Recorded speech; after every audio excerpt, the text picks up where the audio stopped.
Ok. Donc, on a la fête de Pessah, qui s'appelle fête de Pessah, dure qu'un seul jour. Ce jour-là, c'est le 14 Nissan.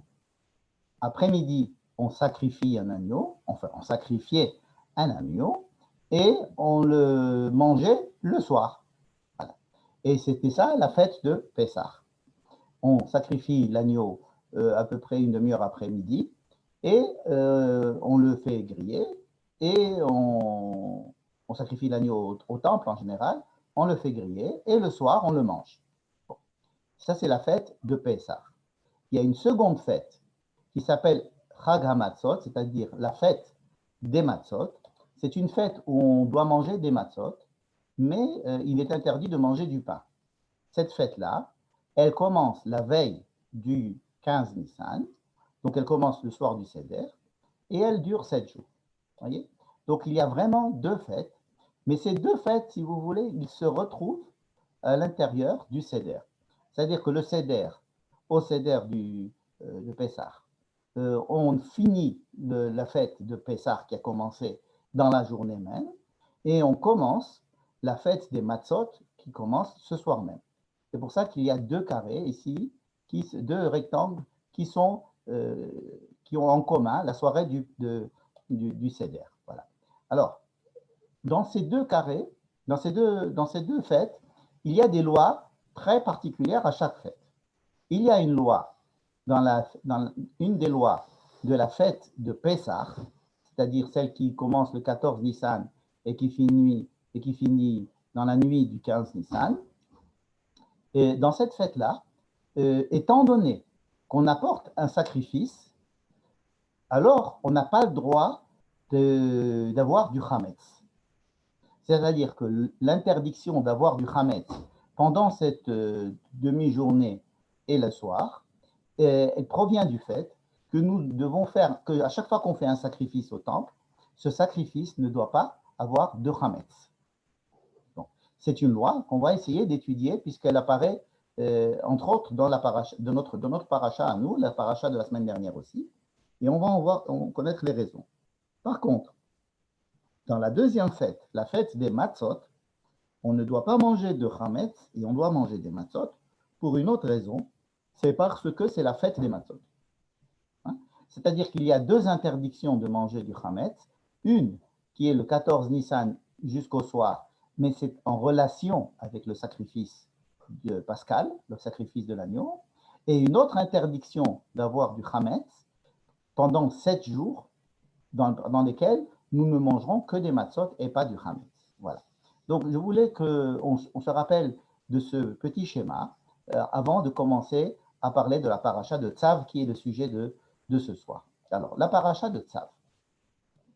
La paracha de Tzav, c'est la deuxième paracha du livre de Vaïkra. Et la paracha de Tzav, voici la paracha de Tzav, et elle comporte les sujets suivants. Elle va parler d'un certain sacrifice qui s'appelle Rola, ensuite d'un sacrifice qui s'appelle Mincha, qui est plutôt végétal, c'est-à-dire avec de la semoule. Elle va parler du sacrifice de Khatat, c'est lorsqu'une personne a fait par inadvertance une faute. Elle va parler aussi de Hacham, ce qui est à peu près la même chose, enfin c'est une autre sorte de faute. Et enfin des Shelamim, c'est-à-dire des sacrifices que l'on mange, que la personne qui amène le sacrifice mange le sacrifice en général. C'est un sacrifice qui est assez festif. Hein, c'est un sacrifice qui est festif parce que la plupart de la viande va être mangée par celui qui amène le corban. Alors, pour ceux qui ont suivi la paracha de la semaine dernière, il se trouve que tous ces sacrifices ont été déjà évoqués, et même en détail, dans la paracha de la semaine dernière. La paracha de Vaïkra, on a le Rola, Mincha, Shlamim, Khatat, Hacham. Effectivement, l'ordre est un petit peu différent. Ici, vous voyez que les Shelamim qui sont au milieu, ils arrivent ici en dernier, mais en tous les cas, c'est les mêmes sacrifices. Et on revient sur chacun d'eux, ce qui fait une grande redondance, et on a l'impression que la paracha de Tzav, c'est en fait une répétition de la paracha de Vaïkra. À la fin de la paracha de Tzav, quand même un bon chapitre quand même, il va y avoir un autre sujet qui n'a rien à voir avec les sacrifices, enfin qui a un peu à voir avec les sacrifices, mais qui est le fait que Moïse doit prendre les Kohanim, c'est-à-dire son frère Aaron et les enfants, et les nommer et les consacrer au travail de prêtrise dans le temple. C'est-à-dire qu'avant cela, Aaron et ses enfants ne sont pas Kohen, et Moshe va faire certaines choses qui sont les habiller, d'abord les laver, les habiller avec les vêtements de prêtrise, les oindre avec de l'huile spéciale.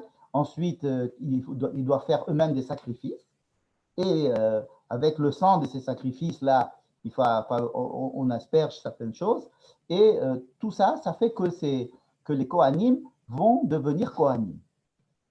Et ça va durer 7 jours. Ça va durer 7 jours. Si vous voulez, c'est un stage que les Kohanim doivent subir pour pouvoir entrer en fonction. Et le 8e jour seulement, les Kohanim seront vraiment, ils auront leur diplôme, pourront être des vrais Kohanim, ils pourront fonctionner dans le sanctuaire. Mais pendant toute cette période, c'est Moïse qui travaille. Donc, on va essayer de comprendre ce qui se passe dans cette paracha de Tzav. Première question, on l'a déjà posée, pourquoi reprendre tous ces sacrifices qui ont déjà été expliqués dans la paracha de Vaïkra? Deuxième question, que fait ici l'intronisation des Kohanim? Pourquoi maintenant? On croyait que en fait, le sanctuaire était déjà fabriqué, il était déjà inauguré, on pense. En tous les cas, à la fin du livre de Shemot, il était question déjà que, ça y est, le feu d'en haut était descendu et qu'il y avait un nuage et que l'honneur de Dieu était dans le Mishkan. Bon, donc, on avait fini avec cette histoire. Donc, pourquoi revenir justement à cette étape qui nous paraît une étape antérieure? Voilà. Donc, ces deux questions, ça va être notre premier sujet. Alors, je vais essayer de répondre d'abord à la dernière question que nous venons de poser. Je voudrais revenir avec vous à la fin du livre de Shemot. Voilà le livre de Shemot. Le livre de Shemot, le précédent livre d'Exode, avait au chapitre 40, qui est le dernier chapitre, on avait déjà vu ça, mais je vais résumer ce qu'il y avait dans ce chapitre. Il y avait une injonction de Dieu. Dieu parle à Moïse et il lui dit que le premier jour du premier mois, c'est-à-dire le premier Nissan, il doit faire 3 choses. Un, c'est qu'il doit mettre en place tous les ustensiles du Mishkan qui viennent d'être construits, il doit les mettre en place et donc monter, comme on dit aujourd'hui, monter une armoire ou monter un bâtiment, il faut monter le Mishkan, c'est-à-dire le sanctuaire avec tous les ustensiles qui le composent. Deuxième chose qu'il doit faire, c'est oindre tous ces ustensiles. Troisième chose qu'il doit faire, c'est introniser Aaron et ses enfants. Juste après, il y a écrit que Moïse a fait exactement ce que Dieu lui a dit. Qu'est-ce qu'il a fait? Le premier jour du premier mois, il a pris tous les éléments du Mishkan et il les a mis en place. Voilà, il les a mis en place et ensuite, c'est fini. Le Mishkan était le nuage, le nuée de Dieu est descendu sur le Mishkan et donc on avait fini. Et donc vous comprenez bien qu'il manque quand même des choses que Moïse n'a pas fait. C'était quoi? C'était entre autres oindre et introniser les Kohanim. Et là, on en avait parlé déjà à propos de la paracha au niveau de Shemot et même de Vaïkra. Donc, il manque, si vous voulez, ici quelque chose de très, très important. Il manque de fait de remplir les 2 autres commandements que Dieu lui a fait. Il y a un commandement ici. Celui-là, Moïse l'a complètement respecté, mot pour mot. Par contre, les 2 autres, il n'en est pas question ici du tout. Et pourtant, la Torah atteste que Moïse a fait exactement ce que Dieu lui avait demandé. Comment ça? Mais il a fait une chose sur 3. Et non seulement ça, mais en plus, Dieu descend sur le Mishkan, c'est-à-dire qu'on est arrivé au happy end qu'on attendait. En fait, on a déjà dit que il y a plusieurs manières pour la Torah de décrire le sanctuaire, plusieurs manières que la Torah va utiliser pour décrire cette inauguration du sanctuaire. C'est-à-dire qu'un même événement va être décrit dans des endroits différents, par des livres différents. Ici, il s'agit du livre de Shemot. Il va être décrit par des livres différents, avec des histoires comme si ce n'était pas la même chose qui se passait. Or, on sait que ça se passe le même jour. Pourquoi? C'est comme si vous lisez Le Figaro qui vous raconte une histoire, puis vous lisez l'Humanité qui vous raconte la même histoire, et Libération qui vous raconte la même histoire, et vous allez le voir à la télé que ça va être encore différent. Pourquoi? Parce que chacun a une manière de voir les choses qui est différente, et c'est à peu près la même chose. La Torah va éclairer un événement sous plusieurs angles, et on va avoir l'impression que ce n'est pas le même événement. Or, c'est le même événement qui est composé de tous ces éclairages différents. Donc, le livre de Shemot nous parle des Kohanim, de l'intronisation des Kohen au niveau de l'ordre, mais elle ne nous parle pas de la mise en application de cet ordre. Pourquoi? Parce que ce qui occupe le livre de Shemot, c'est le fait que Dieu et Moïse puissent se rencontrer dans le sanctuaire. C'est tout. À partir du moment où Dieu et Moïse sont connectés dans le sanctuaire, le livre de Shemot s'arrête. On a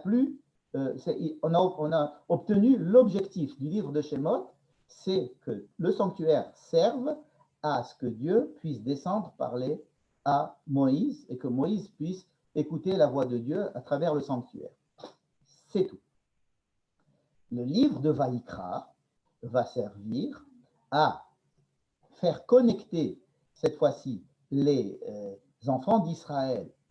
Tout hébreu doit être connecté à cette parole de Dieu, mais pour qu'elle puisse être connectée, que chaque homme puisse être en relation ou exprimer une relation ou avoir une révélation de Dieu au niveau du Mishkan, on va mettre en place ces fameux prêtres, ces Kohanim, qui ne serviront qu'à être le lien entre le sanctuaire et chaque hébreu, chaque fils d'Israël qui va venir dans le sanctuaire. D'accord? Et pour bien montrer que le livre de Vaïkra s'occupe de la seconde étape, pas de la première étape, à savoir que Dieu parle à Moïse, mais une fois que la relation ciel-terre, si j'ose dire, est réalisée, il faut que dans la terre, sur la terre, une relation entre chacun puisse être maintenant réalisée. Et les Kohanim seront un instrument supplémentaire afin de permettre cette relation.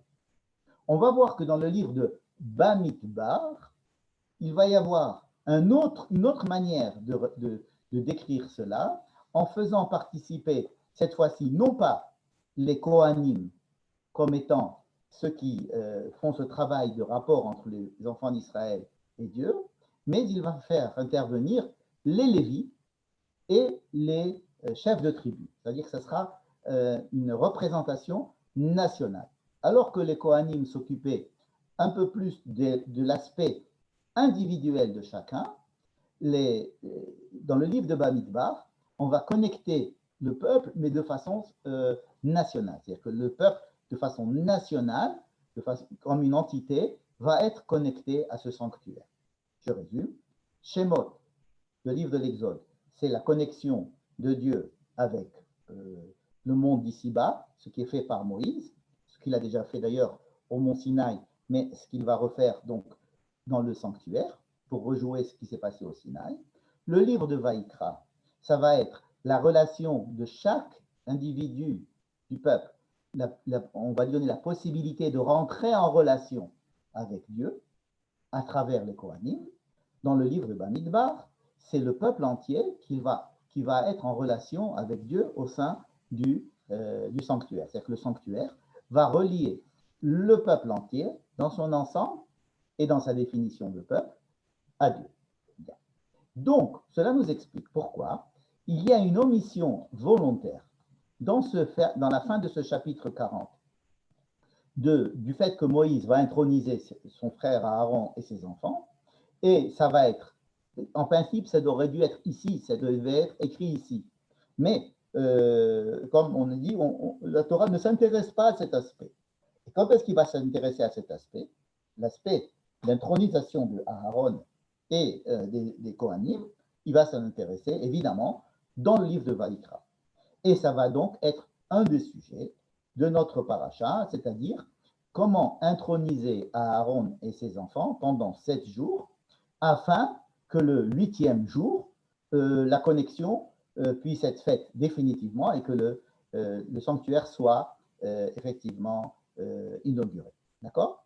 Donc ça va être, si vous voulez, l'apothéose, ce qui nous manquait dans le chapitre 40 de Shemot, eh bien, c'est inscrit ici dans le livre de Vaïkra, dans notre paracha.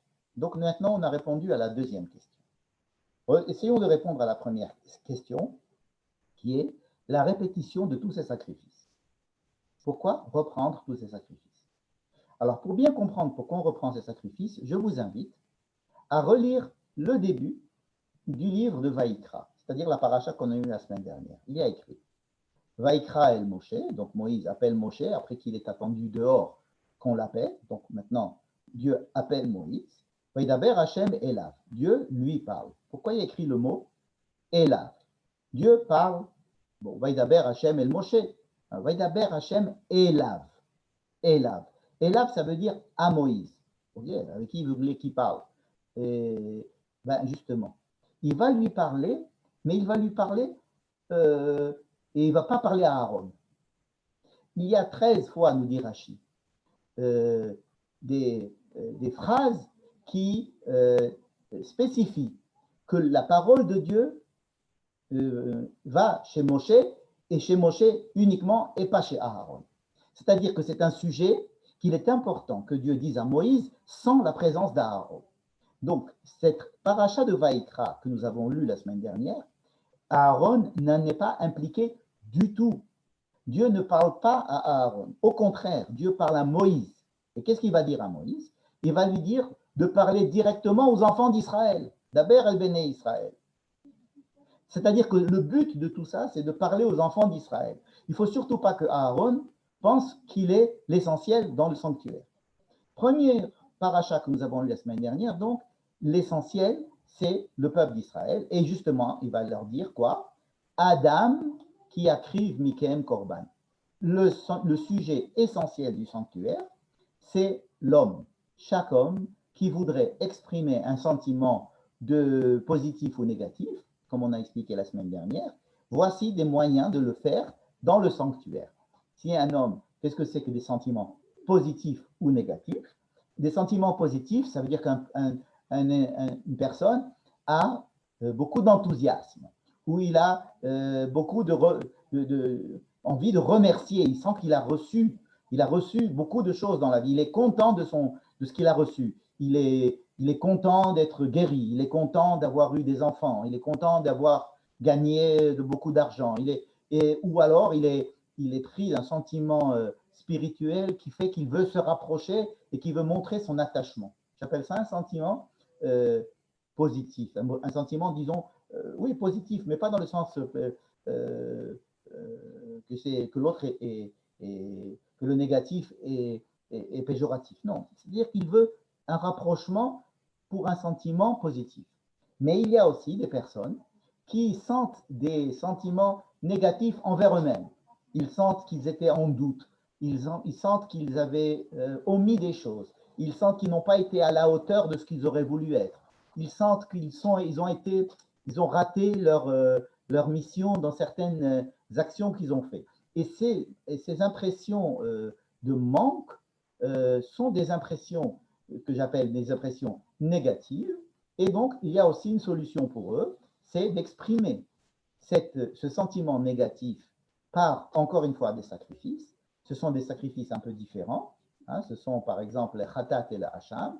Mais c'est aussi une manière d'exprimer ces sentiments et de se rapprocher de Dieu par des sentiments positifs ou des sentiments négatifs, n'est-ce pas? Il n'est pas question de faire payer à quelqu'un une faute, puisque ici, on ne va pas faire payer la faute, on va aider la personne qui a été alourdie par la faute sur le plan de son ressenti, de le réparer et de lui permettre d'avancer dans la vie sans être lesté par ce poids qu'il a dans sa conscience. N'est-ce pas?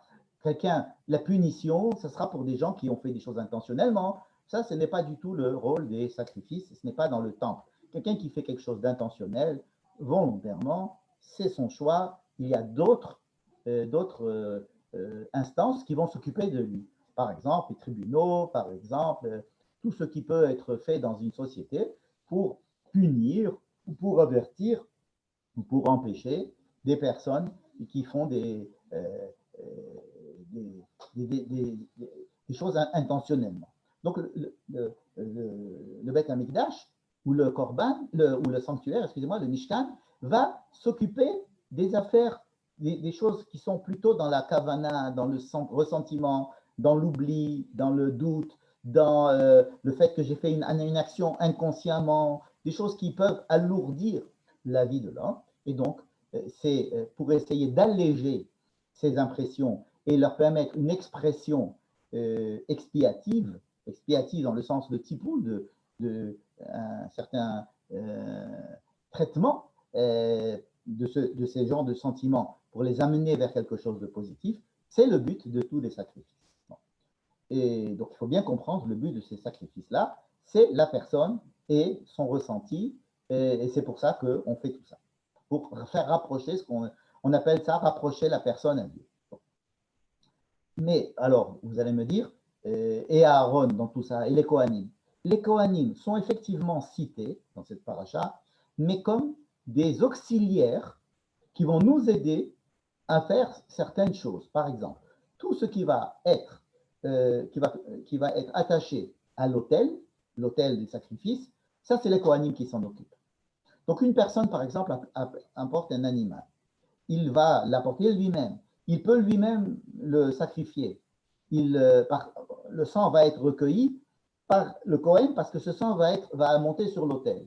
Alors ça, c'est le Kohen qui s'en occupe, mais c'est tout. Ensuite, l'homme peut prendre la bête, c'est lui qui peut la dépecer, lui partager les morceaux, s'occuper de toute la bête. Quand il va falloir prendre les morceaux, certains morceaux, et les amener sur l'autel, là encore, ça sera le Kohen.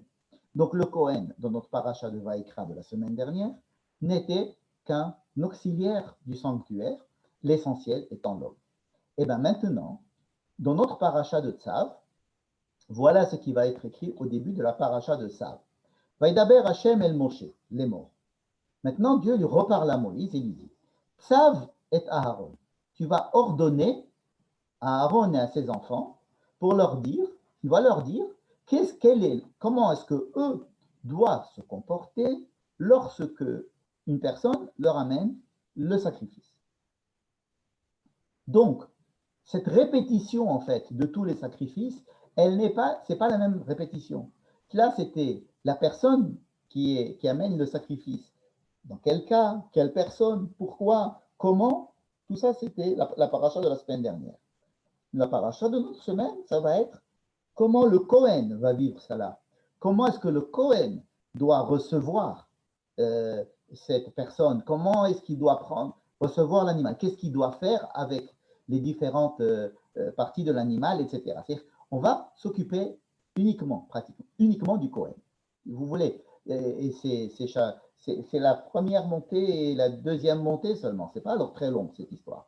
Mais on va lui remonter voici ce que tu feras avec une rola, voici ce que tu feras avec une mincha, etc. Tout ce que je vais marquer là-haut, n'est-ce pas? Et là, les choses vont être dites du côté du Kohen.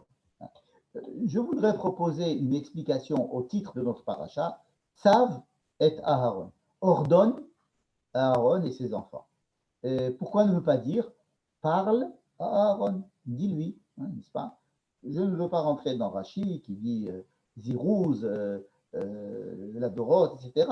Je voudrais proposer une explication simple. C'est que si je dis parle à Aaron et à ses enfants et donne-leur la description voilà ce qu'ils doivent faire dans le Mishkan, ça sera pratiquement équivalent à ce qui a été dit dans la paracha de Vaïkra, Daber el Bene Israël, parle aux enfants d'Israël. Mais là, il y a écrit parle aux enfants d'Israël, et là, il y a écrit ordonne à Aaron. La différence, c'est que le but, c'est les enfants d'Israël. Quand on va dire ordonne à Aaron, ça veut dire qu'Aaron rentre en fonction. C'est un serviteur du peuple, c'est un serviteur du sanctuaire. C'est quelqu'un qui travaille pour le peuple. Ça veut dire que ce n'est pas, pour bien montrer que le but du sanctuaire n'est pas Aaron, n'est pas les Kohanim, mais que Aaron et les Kohanim et les prêtres ne sont que des serviteurs, ce sont des agents de la fonction publique et ils doivent servir le public. Ils sont là commandés par Moïse, commandés par Dieu, afin qu'ils remplissent une certaine fonction, et ce n'est pas pour eux le sanctuaire. Le sanctuaire n'est pas fait pour les Kohanim. Le sanctuaire n'est pas fait pour les prêtres.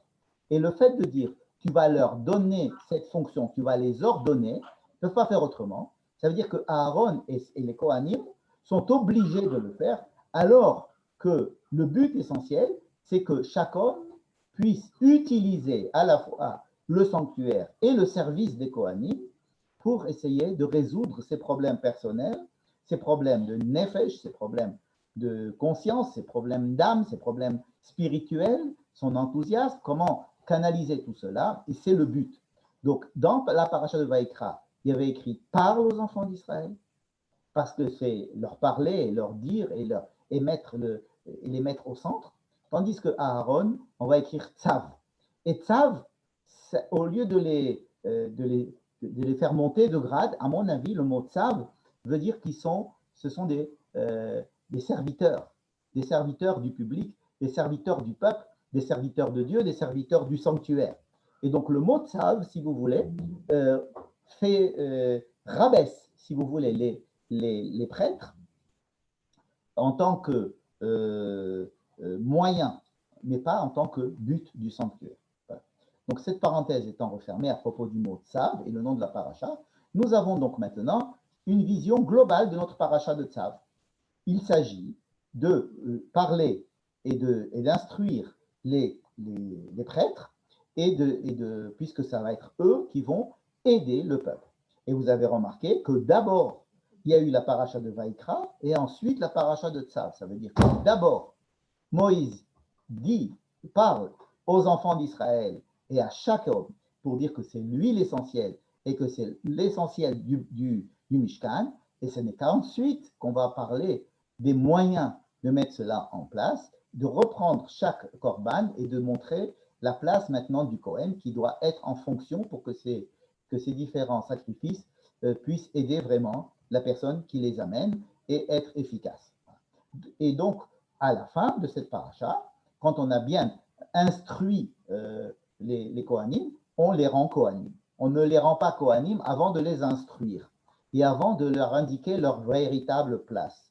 Après les avoir instruits sur leurs fonctions, c'est à ce moment-là que seulement on va les prendre et on va les introniser en tant que Kohanim. Et une fois qu'ils seront intronisés, on va commencer à faire les sacrifices de tout le peuple. Donc ça va être, si vous voulez maintenant, dans la paracha qui suivra, ça sera l'inauguration du sanctuaire, mais cette fois-ci vue par le peuple et les Kohanim qui intercèdent en leur faveur pour que leurs actions puissent être acceptées et qu'il y ait un contact entre les personnes et Dieu. Voilà. Donc là, c'était pour donner une idée globale de la paracha de Tzav. Maintenant, je voudrais parler de 3 points très particuliers, si vous le permettez, de la paracha de Tzav. Le premier point, c'est justement le début ici de la paracha de Tzav. Ici, on leur dit, voilà comment se passe la Ola. Alors, qu'est-ce que c'est que la Ola? Peu importe, la Ola, c'est un sacrifice qui est entièrement brûlé sur l'autel. Bon, contrairement aux autres. Et là, il nous dit que ce sacrifice-là, cet holocauste, le Ola, c'est holocauste, ça veut dire qu'il est entièrement brûlé. C'est ça que veut dire le mot holocauste, qu'il est entièrement brûlé. Il est sur sur l'autel et il va, donc tous les sacrifices sont faits dans la journée. Et il est interdit de faire des sacrifices le soir. Le soir, à partir de l'heure de Mincha, quand on a fini Mincha, et c'est fini, on ne peut plus amener de sacrifice. Le temple, si vous voulez, ne reçoit plus de sacrifice. Le temple n'est plus en fonction de sacrifice. Par contre, il continue à fonctionner puisque tous ces sacrifices continueront à brûler sur l'autel. Il y a donc une consommation de toutes les parties mises sur l'autel, comme si j'allais dire l'autel va digérer, hein, si j'ose dire, comme dans la nuit, on essaye de digérer ce qui s'est passé dans la journée. L'autel va digérer, va brûler et il va y avoir un travail qui est très différent de celui de la journée où on est en activité et on fait monter des parties des bêtes ou des bêtes entières sur l'autel, mais la nuit, c'est le moment où ça brûle. Ça brûle et on n'ajoute pas, on n'ajoute rien du tout. Qu'est-ce qui va se passer le matin?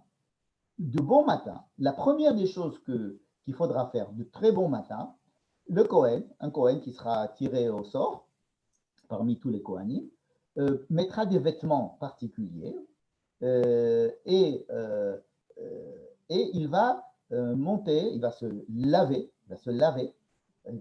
parce que ce qu'il va faire maintenant, c'est quelque chose d'important. Il va se laver, de s'habiller avec des vêtements particuliers et il va veherim et hadeshen. Veherim, ça veut dire il va élever et hadeshen. Qu'est-ce que c'est que le deshen? Le deshen, ça peut être traduit par ce qui a été consumé. Hein?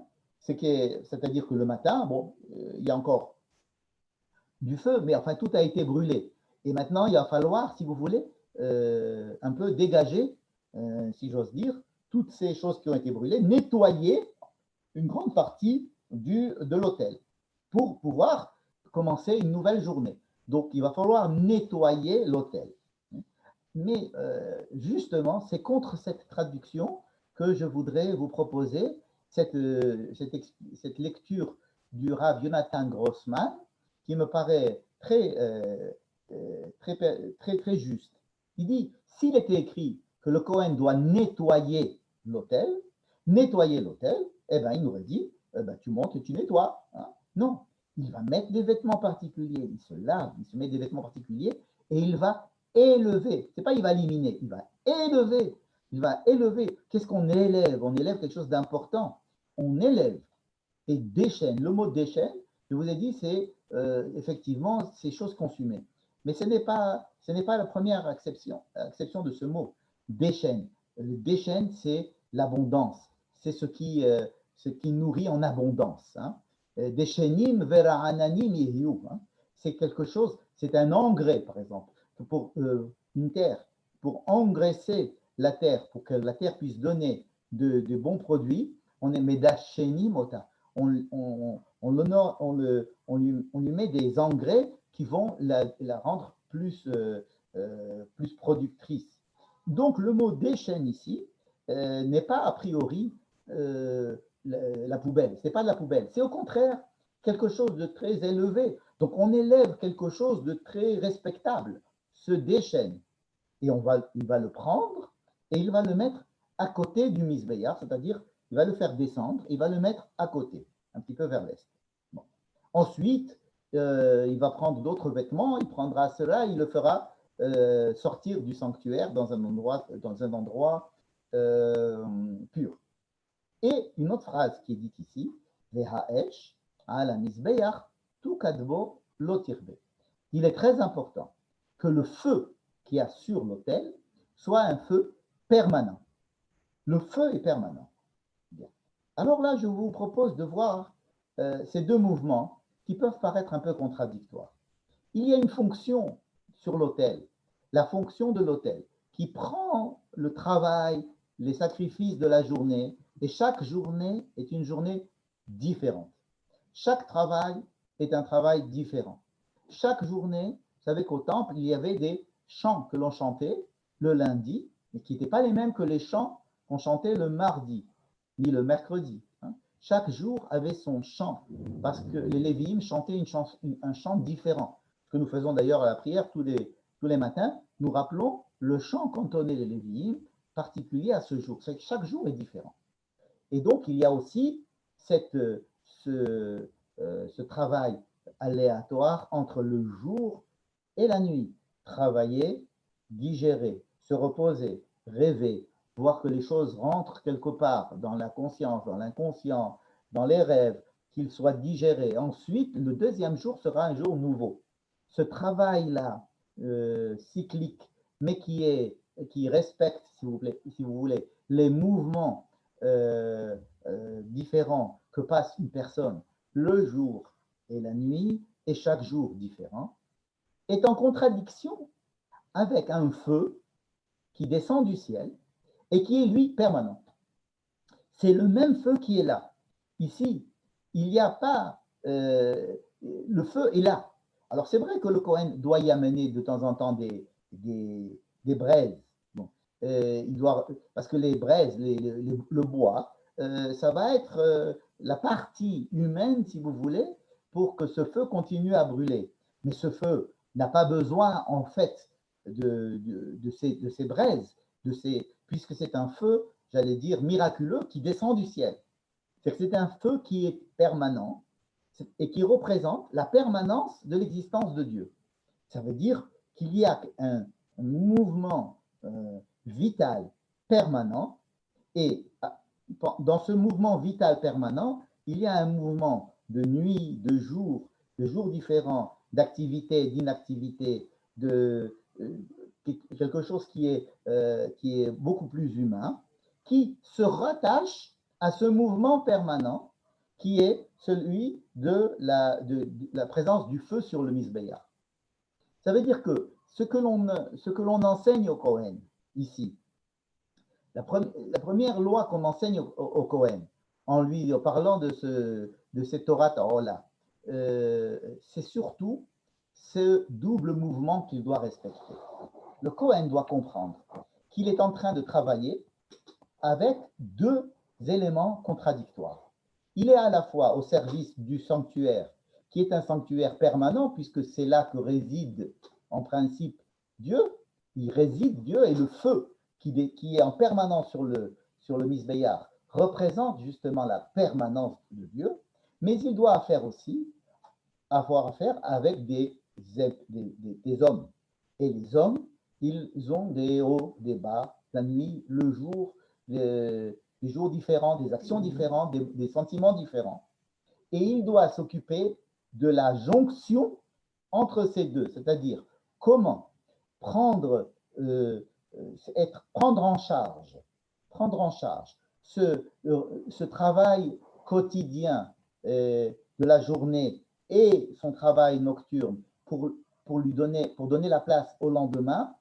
Ça, c'est le côté humain, mais il doit aussi être en relation et participer à la conscience que ce feu, le feu qui descend du ciel, est un feu permanent. Hein. Donc, la première chose que qu'on enseigne au Cohen, c'est justement qu'il a affaire à deux mouvements différents qui doivent se rencontrer. Celle du feu qui descend en bas, qui est permanent, Esh anamisbeyar tu kadbo, lo tirbe. Jamais ce feu ne s'éteindra. Et tu dois faire tout pour que ce feu ne s'éteigne pas, comme si c'était lui qui faisait que le feu descende. Oui, il y a il y a une part humaine quand même pour que ce feu descende, mais le feu est permanent et il représente toujours ce côté permanent de la présence de Dieu. Mais il doit aussi prendre en compte que les gens, ça change, qu'il y a des choses qui diffèrent et que la nuit, il faut laisser la place au jour du lendemain, que la journée doit laisser la place à la nuit et qu'il y a un mouvement comme ça d'oscillation, Mahariv Aravim, et avec le matin qui monte, le soir qui descend, tout ça prend en compte les cycles de la vie humaine qui n'est pas linéaire, mais sinusoïdal, avec possibilité de beaucoup de beaucoup changer et d'être des fois même assez surprenant. Donc voilà, c'est le premier point que je voulais vous montrer, c'était que la première chose qu'on enseignait au Kohen, c'était justement cette jonction entre le feu permanent et ce service d'élever et de mettre en exergue, en fait, ce travail digéré que chaque personne a fait, et avec beaucoup d'honneur et de respect, prendre ce travail, le mettre de côté pour permettre un travail nouveau le lendemain. Deuxième chose, deuxième point que je voulais aborder avec vous, c'est un point qui va aller assez vite, puisqu'on en a parlé, en tous les cas dans le principe, on en a parlé la semaine dernière. Lorsqu'il va falloir s'occuper d'un sacrifice particulier qui est le sacrifice de khatat, c'est-à-dire un sacrifice de gens qui ont, par inadvertance, par oubli, par manque de connaissance, par inadvertance comme ça, quelque chose qui s'est passé et qu'ils ont transgressé quelque chose, pas intentionnellement, mais ils sentent que ça les travaille, ils ne peuvent pas dormir la nuit avec cette histoire-là. Donc ils amènent un korban khatat, ce que j'appelais tout à l'heure des sentiments négatifs. Hein. Contrairement au rola, qui est un sentiment positif. Hein. On a quelqu'un qui a un sentiment positif, il vient apporter quelque chose pour donner un cadeau, ou bien pour remercier, ou bien pour essayer de… Alors ça, c'est rola. Mais khatat, c'est un sentiment négatif. Et alors là, ce que l'on va dire à Aaron, là où sera sacrifié, là où sera abattu la bête du rola, sera abattu la bête du khatat. En fait, l'endroit est très simple, c'est un petit peu au nord de l'autel, hein, un petit peu vers le sens du nord de l'autel. Et bien, au lieu de nous dire que le khatat sera sacrifié, sera égorgé au nord, ça se dit tsafon, batsafon, c'est un seul mot. La Torah prend la peine de nous dire l'endroit où il sera sacrifié, c'est le même endroit où il est sacrifié le rola. Pourquoi mettre 4 mots au lieu d'un mot? Pourquoi ne pas nous dire c'est au nord? Et on comprendra qu'au nord aussi il y avait le rola. Non, c'est pour nous dire que ce sentiment négatif et ce sentiment positif, les deux, ça a le même but. Quel que soit, c'est-à-dire que ça soit un rola ou que ça soit un khatat, ça se passe au même endroit parce que les deux procèdent d'une volonté d'accompagner l'homme vers quelque chose de plus élevé, que soit lui permettre d'exprimer un rapprochement, une exaltation, ce que j'ai appelé tout à l'heure un sentiment positif, ou lui permettre de se débarrasser, de mettre de côté des sentiments négatifs qui l'empêchent d'avancer, qui le retiennent. Mais les deux, c'est la même chose. Les deux, c'est pour le même but, si vous voulez. C'est là. Donc, bimkom asher tishachet haola, tishachet hachatat, n'est-ce pas? Et donc, ces deux, ça montre encore mieux ce que j'ai essayé de dire au début, à savoir que vous vous rappelez ici, lorsque j'avais dit que dans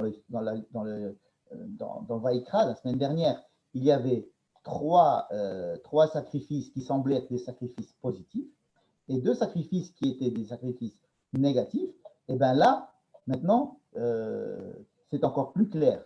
Ce sont des sacrifices qui sont tous équivalents parce qu'ils ont le même but, c'est de prendre la personne et qu'elle aille mieux, c'est-à-dire qu'elle puisse exprimer ses sentiments, qu'elle puisse exprimer les choses qui l'alourdissent, qui l'empêchent d'avancer et lui permettent d'aller de l'avant. Voilà. Donc, ça, c'était le deuxième point. Bimkom asher tishachet haola, tishachet hachatat. Là, il y aura le hola, il y aura le khatat. Maintenant, je voudrais passer à la au dernier point que je voudrais vous étudier avec vous. Alors, il s'agit du korban toda. Qu'est-ce que c'est que le korban toda? Korban toda, c'est une sorte de korban, que la personne voudrait amener pour remercier Dieu. Quand est-ce qu'elle va remercier Dieu? Lorsque, par exemple, elle est sortie de prison, ou elle est sortie il était malade, elle a guéri, ou parce que c'est un remerciement. C'est ce que correspond aujourd'hui, qu'est-ce qu'il cherche? ce qui correspond aujourd'hui, par exemple, à dire le gomel, quand on monte à la Torah et on fait le gomel. Alors, ça s'appelle un zevar toda. Donc, tout le monde connaît le mot toda. Zevar toda, c'est un sacrifice, c'est un animal qu'on amène. Mais ce sacrifice est en général accompagné de mincha. Alors, une mincha, qu'est-ce que c'est qu'une mincha? C'est un sacrifice végétal. Alors, qu'est-ce qu'il comprend ce sacrifice végétal? Chalot, matzot, belulot bashemen, urkike matzot, meshuchim bashamen, vesolet murbechet, chalot belulot bashamen, et al chalot lechem chametz, yakriv korbano al zevar todat shelamav. Tu veux passer? Okay. De quoi il s'agit? Bon, sur le plan pratique, il fallait apporter 40 pains. C'est énorme, 40 pains. 30 pains étaient matzah et 10 pains étaient chametz. Lechem chametz. 10 pains étaient chametz. Qu'est-ce qu'on fait de ces pains? On en donne une part au Kohen, hein, un quart au Kohen, et le reste, eh ben, la personne prend ces pains et doit les manger dans la journée. Vous allez me dire, mais comment manger 30 pains dont il y a 9 chametz et 21 matzah? Comment faire pour manger ça dans la journée? Et en plus, que je dois manger aussi le sacrifice animal que j'ai apporté. Alors, comment on va faire? Eh bien, on est obligé de sortir dans Jérusalem et de chercher des gens et de leur dire, voilà, je vous offre une séouda, je vais faire un grand banquet, je vais vous donner des pains, j'ai plein de pains assis, il faut absolument les manger aujourd'hui, il faut les finir. Et puis, j'ai aussi l'animal, on va faire un méchoui, un énorme méchoui. Et donc, les gens vont venir, ils vont tous manger, ils vont dire, mais en quoi nous avons l'honneur que tu nous offres ce bon repas? Et alors là, ce sera une bonne occasion peut-être de raconter les choses qui lui sont arrivées, où j'étais malade et grâce à Dieu, j'ai guéri. Ce qui va être traduit aujourd'hui en Seoudat Hodaya, c'est-à-dire faire une Seouda où on remercie Dieu après avoir passé une mauvaise expérience. C'est pas? Bon, ça c'est sur le plan pratique. Moi, je vais me focaliser, pour finir, sur cette histoire de Chametz. Pourquoi apporter des pains Chametz? La question se pose parce qu'il faut savoir que dans le Beth Amikdash, il est interdit de faire monter sur l'autel quelque chose de Chametz toute l'année. Vous savez que c'est écrit? C'est écrit dans la paracha de la semaine dernière. Je vais vous le faire lire, voilà. Ça, c'était la semaine dernière, on avait lu. Kol la mincha. À chaque fois qu'il y a une mincha, ça veut dire quelque chose qui est fait avec de la farine, hein, une offrande végétale faite à partir de semoule, et achat akrivou l'Adonai. Donc ça, c'est une loi qui a été déjà érigée la semaine dernière. Lo te'aseh chametz.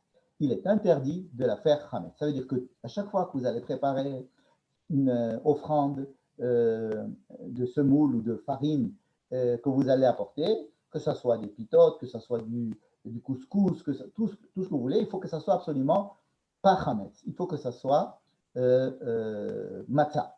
Matzah, vous savez ce que c'est la définition, c'est comme le chametz exactement, simplement on n'a pas laissé le mélange eau et farine plus de 18 minutes avant de l'avoir mis au four, c'est tout. Donc on peut faire du couscous matzah, on peut faire du pain matzah, on n'est pas obligé de faire des matzot comme on peut avoir des pitotes matzah, on peut avoir toutes sortes de choses, matzah, n'est-ce pas? Et interdit de rentrer du chametz sur l'autel. Dieu interdit qu'on mette sur l'autel, qu'on sacrifie, qu'on monte vers lui du seor, c'est-à-dire quelque chose qui a levé, qui peut faire lever, donc c'est le chametz, ou bien du dvash. Du dvash, c'est de la confiture de fruits, c'est-à-dire des fruits qui sont arrivés à un grand taux de sucre comme ça. Ce n'est pas du miel d'abeille, ni forcément du miel de date seulement, mais du miel de tous les fruits. Donc, on ne fait pas monter sur l'autel soit quelque chose qui lève, hein, une pâte qui a levé, ou alors de la confiture, ou de quelque chose sucré. du miel de fruits. Mais tout de suite, on nous dit, attention, Korban Reshit Takrivu Otam Lachem, alors il y a ici une exception. Ce n'est pas une exception, mais on va parler de quelque chose de particulier. C'est les bikurim. Vous savez, les bikurim, c'est une offrande que l'on apportait au temple, qui étaient les prémices, les premiers fruits qui sortaient, on les amenait au temple comme offrande. On les amenait entre Shavuot et Sukkot, ou même pour certains jusqu'à Hanouka. Donc dès qu'on avait des prémices, on les apportait. Dans ces prémices, ces fruits, il pouvait y avoir des fruits qui étaient passés à un stade de fermentation sucrée, et donc ou alors de la confiture, et ben on apportait ces bikurim. Mais ces bikurim qu'on appelle korban reshit, des sacrifices de première récolte, on les apportait, on les donnait au Kohen, mais ils ne montaient pas sur l'autel. Donc on a déjà ici une exception de quelque chose qui est chametz, ou qui est du miel, ou bien de la confiture, du sucre. Ils ne montent pas sur l'autel. Quoi qu'il arrive, et vous pouvez les amener, vous les faites rentrer au Beth Amikdash, vous donnez au Kohen, le Kohen va les manger, mais il ne montera pas sur l'autel. N'est-ce pas? Il va se passer la même chose avec le Korban Toda, que nous avons étudié là maintenant. Le Korban Toda, c'est à chaque fois qu'on va apporter au Beth Amikdash n'importe quel mincha, n'importe quelque chose qui a été fait avec de la farine, il doit toujours être matzah. Et sur l'autel, il doit monter que de la matzah. On peut m'en faire rentrer du pain, par exemple, à Shavuot, on amène 2 pains chametz. Eh bien, ils ne montent pas sur l'autel, ils sont mangés par le Kohen. Ou alors un korban toda, on va amener donc 40 pains, dont 10 sont chametz. Ils ne monteront pas sur l'autel. Donc, effectivement, il y a une règle que j'ai résumée dans ce tableau. Tout ce qui est fait à base de farine ne doit être matzah toute l'année dans le Beth Amikdash. En tous les cas, sur l'autel. On amènera du chametz au temple que lorsqu'il s'agira des 2 pains de Shavuot et des bikurim ou d'un korban toda. Mais eux-mêmes ne monteront jamais sur l'autel. L'autel ne supporte pas, l'autel est diabétique et il ne supporte pas de vache et il ne supporte pas, il est interdit de monter quelque chose qui est chametz. Il faut que ce soit toujours matzah. Bon. Pourquoi? Vous allez me dire pourquoi? Est-ce que vraiment parce que l'autel est diabétique ou parce que l'autel il est intolérant au gluten ou ce que je sais? Non. Quelle est la raison? Quelle est la raison pour laquelle, pendant toute l'année, on ne peut pas faire monter sur l'autel du chametz? On pourrait amener du chametz dans le sanctuaire, c'est 3 cas, mais en tous les cas, ils ne monteront jamais sur l'autel. Parce que, qu'est-ce que représente la matzah et que représente le chametz? Quelque chose de très simple. La matzah représente un processus en devenir. Le chametz représente un processus qui a fini. C'est-à-dire que le chametz, qui a eu le temps, on lui a donné le temps, et avec le temps qui est passé, on a eu un résultat, et on va manger quelque chose qui est le résultat du temps fini. Tandis que la matzah, on ne lui donne pas le temps de se lever. Donc, elle représente, on va figer son état de pâte tout de suite, comme si ce n'était que le début de quelque chose. Alors, tout l'autel, c'est-à-dire ce qui représente le travail humain, le travail que l'homme doit faire pour essayer de se rapprocher de Dieu, de se rapprocher de ce qui est vital, de ce qui est bon pour la vie, de ce qui est l'intention de la création du monde, l'intention de la création de l'homme, tout ce qui doit être un travail permanent, ce travail permanent doit être représenté par de la matzah. La matzah, parce que c'est toujours un travail qui va vers l'avenir. Je travaille pour l'avenir, sauf 3 cas. Les bikurim, c'est-à-dire les prémices, c'est à la fin d'un très long processus que l'agriculteur amène en fin de compte les fruits de son travail, et les fruits de son travail représentent tout le travail accompli, et maintenant les fruits sont là.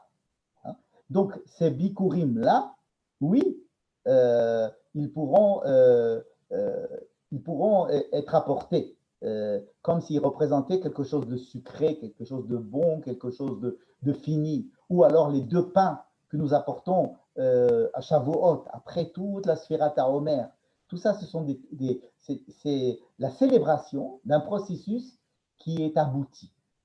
Ben, le Korban Toda, lorsqu'on amène un sacrifice de remerciement, c'est forcément pour le passé. On ne remercie pas pour l'avenir. Pour l'avenir, on travaille, on espère, on prie, on fait ce qu'il faut pour que ça marche. Mais le remerciement pour le passé, alors là, on peut amener quelque chose de chametz. On ne le fera jamais monter sur l'autel parce que l'autel ne représente pas un endroit de satisfaction. L'autel représente un endroit de travail. Travail, ça veut dire aller de l'avant, travailler pour l'avenir. Donc oui, on peut apporter ces trois sacrifices avec du séor, avec du chametz et du dvash, mais uniquement parce que ce n'est que dans ces cas-là qu'on apporte quelque chose pour un travail abouti déjà. Et donc, c'est pour cela qu'ils sont avec du miel, enfin avec du sucre ou avec quelque chose de chametz, c'est-à-dire quelque chose, on peut être content, on peut remercier sur quelque chose qui s'est passé, n'est-ce pas? Mais il n'est pas question d'apporter du chametz pour quelque chose qui est en devenir, n'est-ce pas? Alors, même si j'ai fait une faute, par exemple, la faute, pourquoi est-ce que j'amène un korban matzah? Vous allez me dire, la faute, je l'ai déjà faite, oui, mais le korban matzah que j'amène, c'est pour le travail que je commence à faire pour que cette faute et ses implications malfaisantes à l'intérieur de mon nefesh, de mon âme, de mon esprit, de ma conscience, pour essayer de commencer un travail qui va faire que cette faute que j'ai faite va pouvoir être mise de côté. Ce n'est pas le fait d'avoir fait une faute dans le passé, c'est le fait de commencer un travail, un tipoul, un traitement qui va me permettre maintenant d'essayer de placer cette faute quelque part pour ne pas que ça me gêne trop pour avancer dans la vie. Donc tout ce qui se passe au niveau de l'autel, c'est quelque chose qui va vers l'avenir. C'est un travail. Et c'est pour ça que sur l'autel, il est interdit d'apporter du chametz. Il n'y a que de la matzah. Donc, on va revenir, si vous voulez bien, maintenant, avec ce qu'on a compris grâce au korban Toda, qui, oui, vient avec un korban, avec quelque chose de Hametz. Pourquoi est-ce qu'à Pessah, dans notre fameux soir de Pessah et dans notre sacrifice de l'agneau, ce sacrifice de l'agneau, ce n'est pas un korban Toda. Ce n'est pas pour nous dire merci beaucoup. C'est pour commencer l'histoire d'Israël. On sacrifie l'agneau qui nous rappelle la sortie d'Égypte, en tant que point de départ de l'histoire. Ça veut dire qu'il ne faut pas qu'on dorme sur nos lauriers d'être sorti d'Égypte. Ben, manger du chametz en commémorant la sortie d'Égypte, cela voudrait dire que l'histoire juive s'est arrêtée à la sortie d'Égypte. Ça veut dire que grâce à Dieu, nous sommes sortis d'Égypte, donc on est formidable, donc le peuple juif, et donc, pas du tout. La sortie d'Égypte, c'est un point de départ. Et il est interdit de considérer la sortie d'Égypte comme une fin en soi, comme quelque chose sur lequel je pourrais amener du chametz. Je vais peut-être dire le soir du Pessah, on va peut-être faire un hallel. On va dire merci. Mais on ne va pas amener un korban toda, mais on va surtout, on va dire merci de nous avoir fait sortir. Ça c'est sûr, on n'est pas ingrat. Merci de nous avoir fait sortir, mais il faut surtout dire que cette sortie est le point de départ de quelque chose. Et donc, l'interdiction de manger du chametz avec le sacrifice de l'agneau, qui est donc l'interdiction de manger du chametz pendant la fête de Pessah, qui dure, je vous le rappelle, un jour. Cette interdiction, c'est la même interdiction qu'il y a pour tous les sacrifices, parce que tous les sacrifices faits au temple sont des sacrifices qui nous appellent à travailler vers l'avenir, n'est-ce pas? Et donc, il faut que j'enlève ce E là qui m'énerve. Bon, je ne sais pas comment on fait comme ça. Non, c'est encore pire. Bon, je vais le remettre. Peu importe, c'est pas très grave. Et l'interdiction de manger du Hametz pendant les 7 jours, ça provient de la même intention.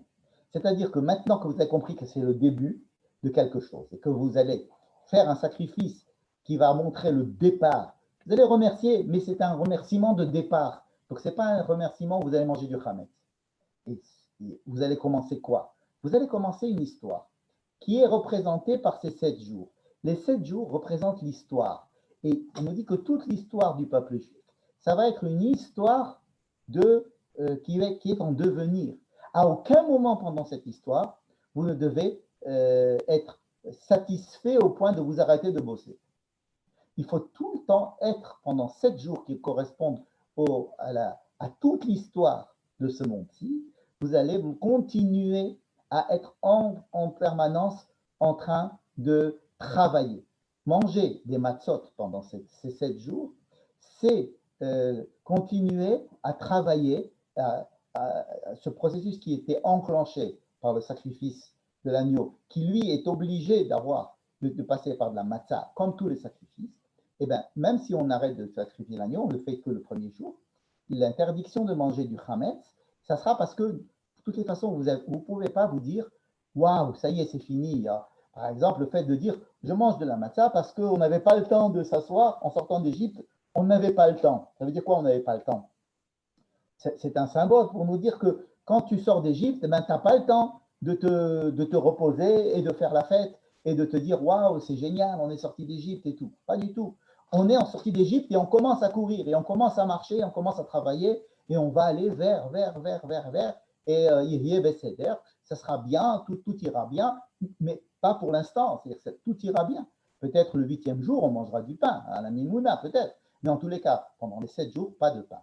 Donc, j'ai essayé de relier, si vous voulez, l'histoire de l'interdiction de manger du chametz, à la fois à la fête de Pessah et à la fois à la Chag HaMatzot, à la Parashat HaShavua qui nous indiquait que le Korban Toda, lui, pourrait être, on amène un quart de Hametz, il y a 10 pains qui sont en Hametz et le reste qui sont Matzah, pour nous dire qu'il y a une part de, même quand on va dire merci, il y a une part de merci pour ce qui s'est passé, donc on peut être content de Hametz, mais les 3 quarts, c'est quand même, il faut être conscient que même si on dit merci une fois, il y a 3 quarts du sacrifice entier qui va être bon, vers l'avenir. C'est-à-dire, ok, tu dis merci sur ce qui est passé, mais en quoi le fait de dire merci sur le passé va te permettre de mieux aborder l'avenir. Et donc, c'est quand même tourné vers l'avenir, même le Korban Toda, même les prémices, même les 2 pains de Shavuot.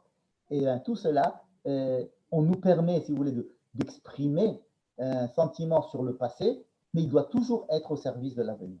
Bon, voilà. Je vous remercie pour votre attention et maintenant, je peux vous répondre à vos questions si vous en avez avec grand plaisir.